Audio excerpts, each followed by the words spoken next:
Dear student, मैं doctor R S Yadav आपसे मुखातिब। आज के जो मेरा लेक्चर है वह है जर्मन भूगोलवेत्ताओं का योगदान, कंट्रीब्यूशन ऑफ जर्मन जोग्राफर्स। इस पीरियड को classical period of modern geography भी कहते हैं। इस क्रम में जो जर्मन जोग्राफर्स हैं, कुछ जोग्राफर्स के कंट्रीब्यूशन का मैं पार्ट फर्स्ट में आपको बता चुका हूँ। यह मेरा lecture MA previous geography geographical thought और जैसा कि सेकेंड ईयर में ह्यूमन ज्योग्राफी है,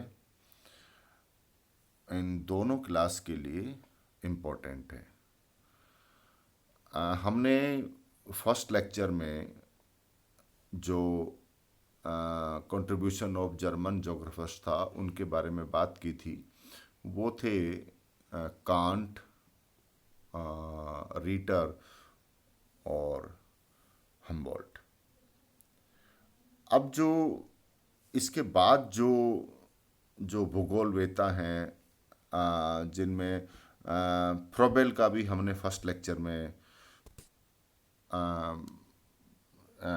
आपको बता दिया था। इसके बाद जो जो जो भूगोलवेत्ता बचे हैं उनमें पेशल, रिश्तोफेन, रेटचल और हेटनर हैं। आज के लेक्चर में हमसे जितना जितना कोशिश होगी मैं उतना करूँगा, नहीं तो फिर इसको हम तीसरे भाग में पूरा करेंगे। चूँकि जर्मन जोग्राफर्स का योगदान काफ़ी महत्वपूर्ण भी है और सभी भूगोलवेत्ताओं ने अपने अपने फील्ड में महत्वपूर्ण कार्य किए हैं। चूँकि इस काल में जो क्लासिकल पीरियड था, यहाँ पर भौगोलिक अन्वेषण कार्य यात्राओं और अन्वेषण के आधार पर किए जाते थे। यहाँ पर यह भी उल्लेखनीय कार्य है कि एक भूगोलवेत्ता अपने फील्ड में उपस्थित होकर भौगोलिक घटनाक्रम, भूदृश्यों इत्यादि सभी तथ्यों को, जिसे हम आनुभविक भी कहते हैं, अपने अनुभव और अपनी आँखों से देख करके उन चीज़ों को रिकॉर्ड करता है, उन तथ्यों को का लेखन करता है और उसके पश्चात वह अपने ग्रंथों के रूप में उसका लेखन करता है। तो अब हम इसी क्रम में जो हमारे जो जर्मन भूगोलवेत्ता हैं उनमें हम ऑस्कर पेशल, जिनका कार्यकाल 1826 से 1875 तक है, उनके विषय में बात करेंगे। ऑस्कर पेशल जर्मनी के प्रसिद्ध भूगोलवेत्ता व एंथ्रोपोलॉजिस्ट यानी मानव शास्त्री रहे हैं। भूगोलवेत्ता के रूप में वो जर्मनी के भौतिक भूगोल के अग्रणी विद्वान रहे हैं। प्रारंभिक समय में पेशल न्यूज़पेपर और पत्रिकाओं में उन्होंने पत्रकारिता का कार्य किया एवं 24 वर्ष की उम्र में वो सहायक संपादक भी बन गए थे। लेकिन पेशल ने इस दौरान जब पत्रकारिता का कार्य किया तो उनको विदेशी संबंधों, भू राजनीति तथा विभिन्न देशों के बारे में जानकारी प्राप्त हुई। चूँकि यहाँ उनका रुझान प्रारंभ से ही भौगोलिक क्षेत्रों में अधिक था, उनके द्वारा 1854 से लेकर 1870 तक दास आसलैंड नामक विख्यात भौगोलिक जो पत्रिका थी, उनके वो संपादन कार्य उनके द्वारा किया गया था। पेशल ने भू आकृतिकी, जिसे हम जियोमॉर्फोलॉजी कहते हैं, उस पर जो अनुसंधान किए, उससे भौतिक भूगोल के क्षेत्र में काफी विकास या एक क्रांति उत्पन्न हो गई थी, जिसके परिणाम स्वरूप भूगोलवेताओं जो उस समय के समकालीन थे, उनकी रुचि प्रादेशिक भूगोल, जो कि पूर्व में प्रादेशिक भूगोल या क्रमबद्ध भूगोल दो दो शाखाओं पर ही अधिक कार्य हुआ था, तो प्रादेशिक भूगोल के कार्य से हट करके वो लोग क्रमबद्ध भूगोल के के रूप में कार्य करने लग गए। इस युग में जो क्रमबद्ध भूगोल के रूप में जो अध्ययन हुए, वो काफी उच्च विश्लेषीकरण के थे। इसमें वैज्ञानिक लोग अपने आप को पहले जियोमॉर्फोलॉजिस्ट या क्लाइमेटोलॉजिस्ट कहते थे और बाद में भूगोलवेता। यानी यहाँ पर जो बात मैं आपको कहना चाहता हूँ कि पेशल ने जो कार्य किया, उसके बाद उस समय के जो जो क्रमबद्ध भूगोल के अंदर जो अध्ययन हुआ था, यानी उनका जो कार्य था, वह इतना प्रसिद्ध हुआ कि उस समय जो भी ज्योग्राफी के फील्ड में जो लोग काम करते थे, वो अपने आप को पहले भूआकृति वैज्ञानिक या जलवायु वैज्ञानिक कहते थे और बाद में अपने आप को भूगोलवेता के नाम से संबोधन करते थे। पेशल ने भूआकृतिक के जो वर्गीकरण किया, वह जेनेटिक क्लासिफिकेशन के रूप में किया था। उन्होंने पूर्ण समझाया कि किस प्रकार से जो भूवैज्ञानिक जो कार्य हुआ था उस वक्त, वो चरम पर था। यहाँ पर पेशल ने भूआकृतिकी के जो रूप थे, उनको या उनके प्रकारों को जेनेटिक क्लासिफिकेशन के रूप में प्रस्तुत किया और बाद में जब W.M. डेवियस ने अपर्दन चक्कर की संकल्पना के बारे में अपने लेख लिखे, तो पेशल के विचारों की पुष्टि हुई और उनके कार्यों को बल मिला। पेशल का जो जीवन में जिन्होंने योगदान दिया, उनका जन्म से लेकर के 1826 से लेकर के 1875 ईस्वी तक उनका योगदान रहा है। उन्होंने जो प्रमुख लेखन कार्य किए, उसमें history of the eras of discovery, यानी the age of discovery, history of geography और the new problem of comparative geography in regards to the morphology of the earth surface. इसके अलावा उन्होंने जो ग्रंथ लिखे हैं, उसमें इथेनोलॉजी, जो कि मानव जाति विज्ञान या नरजाति विज्ञान के ऊपर उनकी बुक थी। उसके बाद में उन्होंने 1876 में the races of man and their geographical distribution लिखा और उसके बाद 1877 में ऑन ज्योग्राफी एंड इथेनोलॉजी पर उन्होंने ग्रंथ प्रकाशित किया। भौतिक भूगोल, जो कि पेशल का प्रसिद्ध ग्रंथ रहा है, इस ग्रंथ का प्रकाशन उनकी मृत्यु के पश्चात 1879 में हुआ था, जो कि भौतिकी के ऊपर एक प्रसिद्ध ग्रंथ था, भौतिक भूगोल के ऊपर।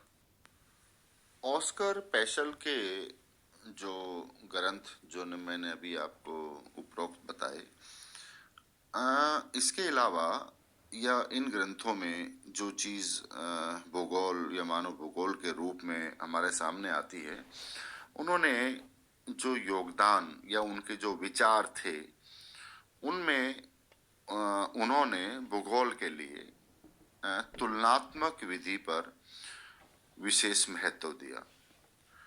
दूसरा, उन्होंने द्वैतता का जो चिंतन था उसको उन्होंने समर्थन किया था। थर्ड पे भौतिक भूगोल को विज्ञान का रूप देने का कार्य किया गया और उन्होंने मानव अध्ययन पर भी विशेष बल दिया। यहाँ पेशल ने जिस तुलनात्मक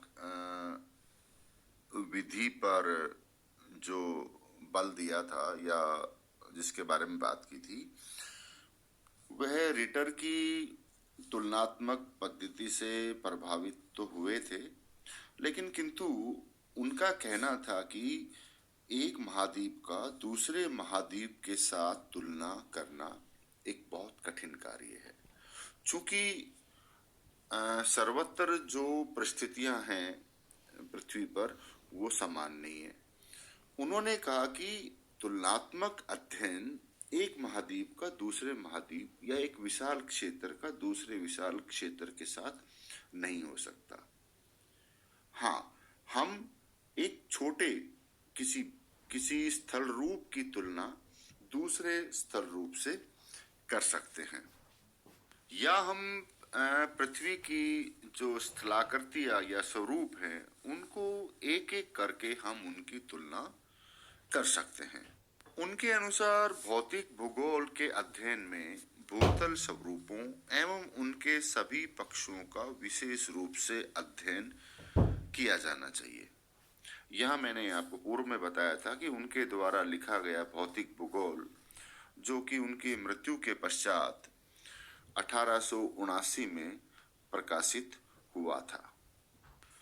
पेशल ने यहाँ इस बात पर भी जोर दिया कि निर्जीव पृथ्वी के ऊपर यानी पृथ्वी तल पर जो हम अध्ययन करते हैं वह आनुभाविक होना चाहिए। यानी आनुभाविक अध्ययन हम उसे कहते हैं जहाँ पर हम स्वयं उपस्थित होकर के जो घटनाएं हैं, जो भूदृश्य हैं, उनको स्वयं हम उनका अवलोकन करें। यही अवलोकन भूदृश्य की सारी परिस्थितियों की जानकारी प्राप्त करने के बाद ही उसके बारे में उन्होंने लेखन कार्य किया।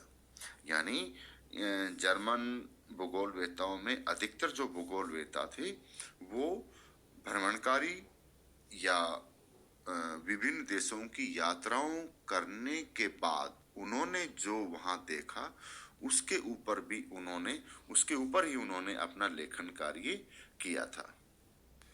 अतः उन्होंने भूगोल को क्रमबद्ध एवं आनुभाविक विज्ञान माना। उन्होंने भूगोल को पूर्णतया अन्य भौतिक विज्ञानों के समकक्ष लाने का प्रयास भी किया। वह भौतिक विज्ञानों में दर्शन, उनकी भूगोल विज्ञान की देन एवं भूगोल का उसने वैज्ञानिक संबंध चिंतन से प्रारंभ से भी प्रभावित किया गया था। पेशल ने यहाँ यह भी स्पष्ट किया कि तुलनात्मक स्वरूपों के अध्ययन की भांति ही तुलनात्मक भूगोल का भी निश्चित लक्ष्य होना चाहिए। यह हम कह सकते हैं कि ऐसे तुलनात्मक अध्ययन के लिए मानचित्रों को सहायक या सहायता के लिए प्रयोग करना चाहिए। उन्होंने प्रारंभ से ही भौतिक स्वरूपों एवं तथ्यों के अध्ययन पर विशेष बल दिया था। यहाँ पेशल के जो विचारों में जो हमारा दूसरा पक्ष था वह था द्वैतता के चिंतन का पोषक। यहाँ द्वैतता का अर्थ है कि मानव भूगोल में जो द्वैतवाद की संकल्पना जो शुरू हुई थी उसका मुख्य कारण था कि भौतिक भूगोल है या मानव भूगोल है। मतलब भूगोल के अंदर पृथ्वी का अध्ययन होना चाहिए या मानव का अध्ययन होना चाहिए। इस पर पेशल ने भी बचने की कोशिश की, लेकिन उनके लिखे हुए जो लेख हैं, जो ग्रंथ हैं, उनसे इन बातों की पुष्टि होती है कि वह द्वैतता के चिंतन के पोषक रहे हैं। उनके द्वारा फिजिकल ज्योग्राफी पर ग्रंथमाला लिखी गई है। यहाँ पर भी उन्होंने एथनोलॉजी और पर भी, जो कि मानव जाति विज्ञान है या नरजाति विज्ञान है, पर भी उन्होंने कार्य किए हैं। यहाँ पर पेशल ने मानवीय क्रियाओं, उनके भूतल पर विकसित स्वरूपों, प्रभावों एवं उनकी गतिशीलता के अध्ययन को भूगोल के क्षेत्र से बाहर रखने का काफी प्रयास किया था। उनका जो भूगोल में भौतिक स्वरूपों का अध्ययन मुख्यतः रहा है। उन्होंने अपने द्वारा किए गए जो भौतिक जो भूगोल या पृथ्वी सरफेस के ऊपर जो कार्य थे, उन्होंने फिजिकल ज्योग्राफी में वर्णन किया है।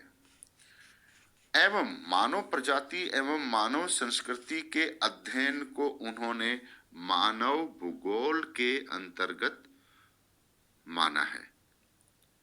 इस प्रकार उन्होंने न सिर्फ भूगोल के क्षेत्र को ही संकुचित करने का प्रयास किया, बल्कि उसमें द्वैतता के स्वरूप को भी अप्रत्यक्ष रूप से पोषित किया है।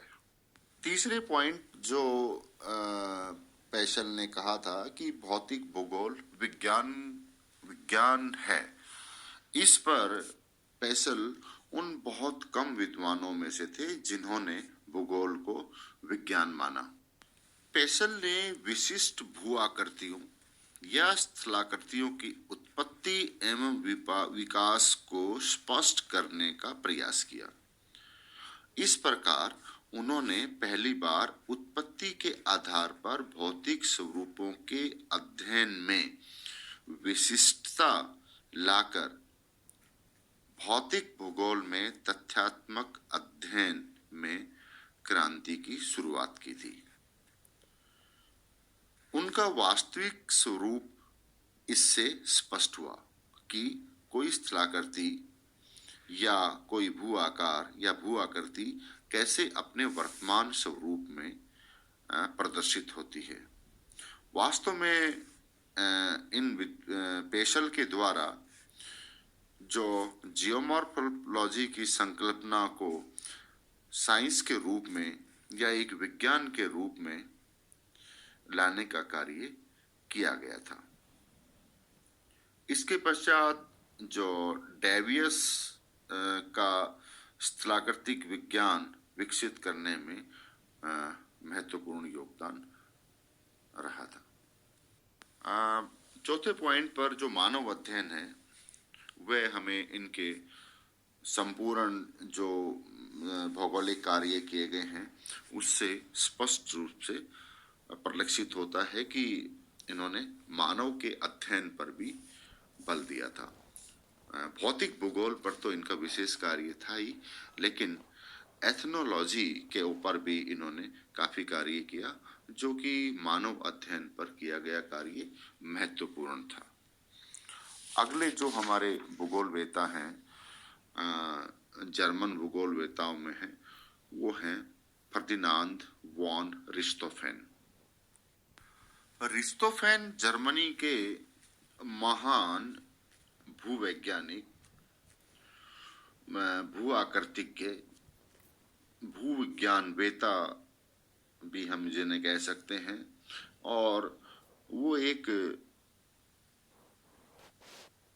भ्रमणवेता भी थे, क्योंकि उन्होंने अपने जितने लेखन कार्य किया है वो सभी यात्राओं और भ्रमण पर आधारित किए हैं। जबकि उन्होंने जो अपनी शिक्षा प्राप्त की थी वो भूविज्ञान में ली थी, उसके फलस्वरूप भी वो, या एक भूवैज्ञानिक होने के बाद भी वो एक भूगोलवेता, और या जिसे हम ज्योग्राफर्स, जियोलॉजिस्ट और फिजियोग्राफर भी कह सकते हैं, बहुत सारे योगदान उन्होंने दिए हैं। सबसे अधिक योगदान उन्होंने अपने यात्राओं के दौरान, जिनका सबसे ज़्यादा जो उन्होंने अध्ययन किया वह चीन और यूरोप पे किया गया था। अरिस्टोफेन का मानना था, या उनकी जो विचारधारा थी वो यह थी कि भूगोल में क्षेत्रीय भिन्नता से संबंधित अध्ययन होना चाहिए। उन्होंने भूगोल को क्षेत्रवर्णी विज्ञान बताया था, यानी उन्होंने जो भौगोलिक कार्य थे उनको चोरोलॉजिकल साइंस का नाम दिया था। उनके अनुसार भूगोल में क्षेत्रीय भिन्नताओं का अध्ययन होता है। भूगोल को क्षेत्रीय विज्ञान या स्पेशल साइंस का स्वरूप प्रदान करने में अरिस्टोफेन का महत्वपूर्ण योगदान रहा है। अरिस्टोफेन शैक्षणिक रूप से वो भूविज्ञानी थे।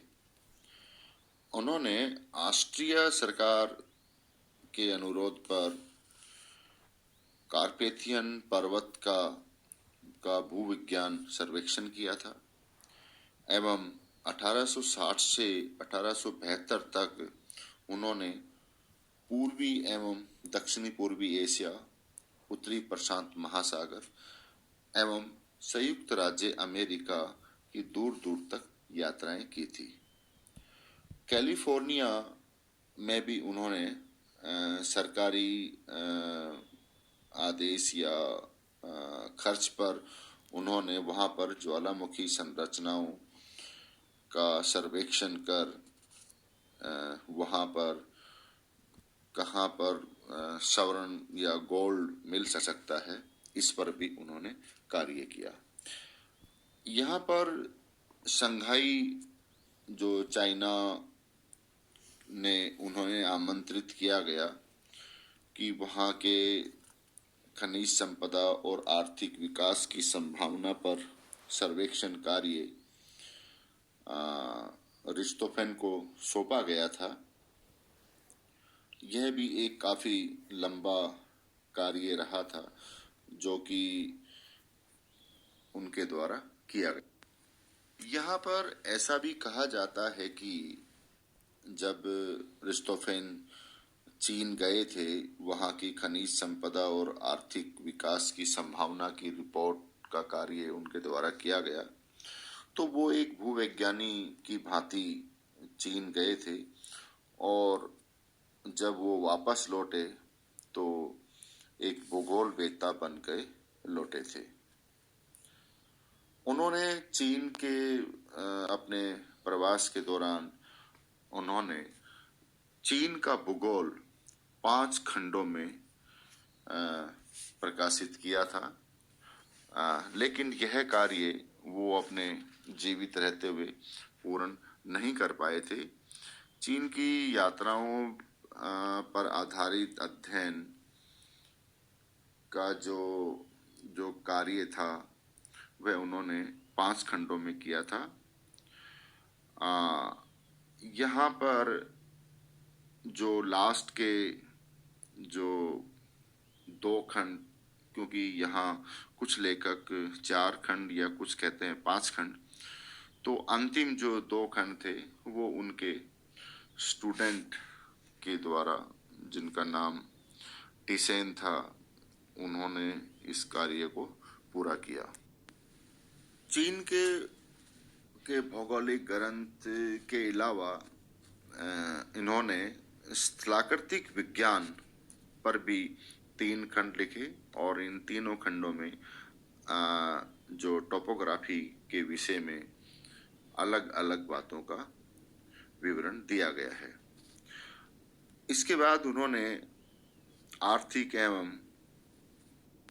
खनिज भूगोल, आर्थिक एवं खनिज भूगोल लिखा गया तथा बाद में इन्होंने भूगोल की समस्याएं एवं विधि तंत्र पर ग्रंथ लिखा।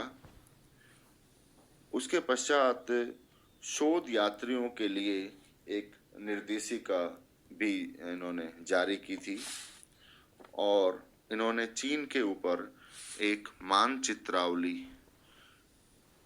का भी कार्य किया था, जो कि उनके मृत्यु के पश्चात लगभग 1905 के बाद इसका प्रकाशन हुआ था। अरिस्टोफेन की जो विशेष रुचि थी वह स्थलाकृतिक विज्ञान एवं संरचना के क्रम में रही थी। उन्होंने डेवियस की भांति स्थलाकृतिक विज्ञान में महत्वपूर्ण कार्य किया, परंतु कई अर्थों में उनकी भूगोल को देन डेवियस से भी कहीं अधिक महत्वपूर्ण है, क्योंकि उन्होंने स्थलाकृतिक विज्ञान के अध्ययन को ही भूगोल का अंतिम लक्ष्य नहीं माना। उन्होंने जलमंडल, आर्थिक भूगोल, प्रादेशिक एवं क्षेत्रीय वर्णन, राजनीतिक व ऐतिहासिक भूगोल, यातायात, मानव बस्तियां इत्यादि पर भी अनेक शोध प्रकाशित किए एवं अपने लेखों में इस बारे में लिखा है। उन्होंने भूगोल को एक प्रकार का क्षेत्र विवरण विज्ञान या ज्यूरोलॉजिकल साइंस होने का पक्ष लिया था। डियर स्टूडेंट, आज के लेक्चर को हम यहीं समाप्त करते हैं।